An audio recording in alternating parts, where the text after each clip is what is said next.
Ini bukan Quran, bukan buku doa-doa, bukan kitab kuning yang biasa dibaca di pesantren. Percaya atau tidak, buku ini dibaca oleh Galileo Galilei, Johannes Kepler, René Descartes, sampai Leonardo da Vinci.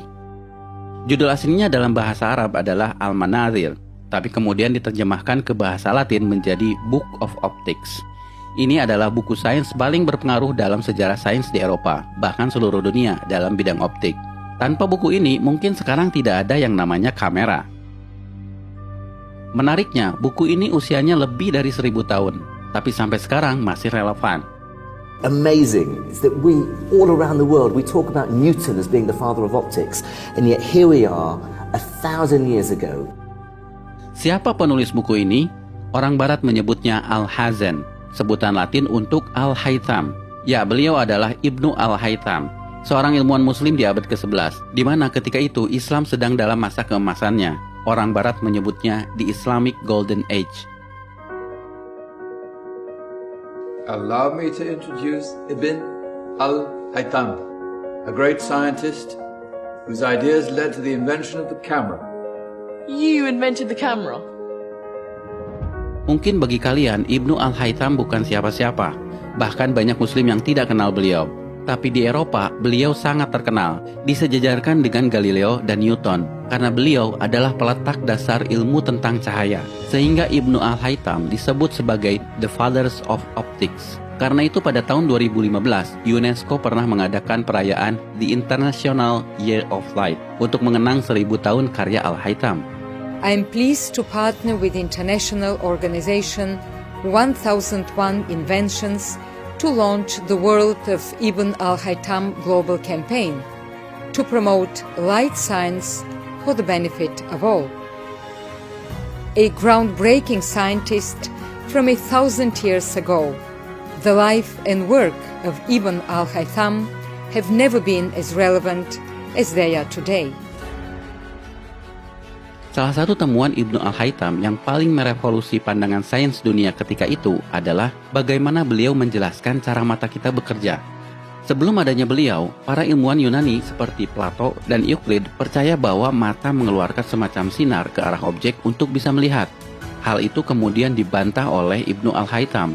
Justru matalah yang menangkap patulan cahaya sehingga kita bisa melihat. Bahkan beliaulah yang memetakan bagian-bagian mata yang berfungsi mengatur masuknya cahaya, seperti iris, pupil, kornea, dan retina. Temuannya ini bukan sekedar teori, Ibnu Al-Haytham membuktikannya dengan eksperimen. Bahkan eksperimennya yang bisa dibilang cukup sederhana ketika itu, menjadi dasar bagi penemuan kamera zaman sekarang, yang pada saat itu disebut kamera obscura. By the way, tahukah kalian, kata kamera berasal dari bahasa Latin yang artinya ruangan. Sedangkan obscura artinya gelap. Jadi kamera obscura artinya ruangan gelap. Dinamakan seperti itu karena Ibnu Al-Haytham melakukan eksperimennya di ruangan gelap saat beliau di penjara.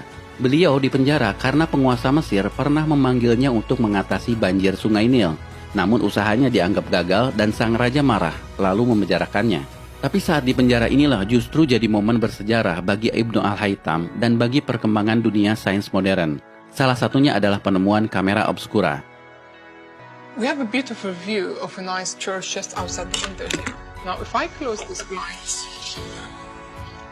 through this pinhole I created in this blind, I'll be able to capture an image of this church on this transparent screen.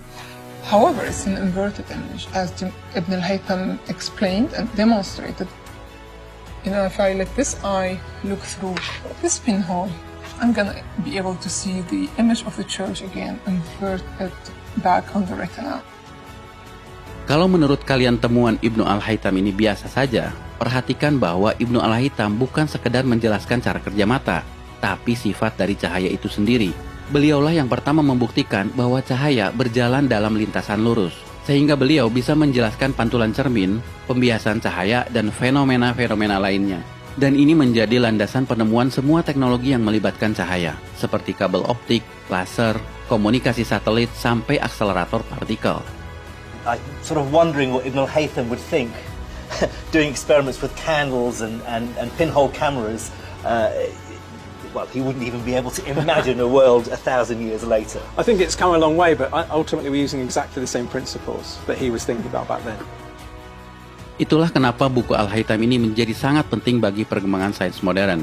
Apa yang kalian pelajari di sekolah dalam bab optik seperti cermin, pembiasan cahaya, lensa, cara kerja kamera, teleskop, mikroskop, semuanya berasal dari buku yang usianya 1000 tahun ini. Namun sayang, Ibnu Al-Haytham tidak pernah disebutkan di buku-buku sekolah. For me, what's so amazing is that we, all around the world, we talk about Newton as being the father of optics, and yet here we are, 1,000 years ago, 700 years before Newton, and here's a ray diagram. There's a convex lens, and there's a focal point, and there's all the ray lines and parallel lines and the angles of refraction. Here it is, 1,000 years ago.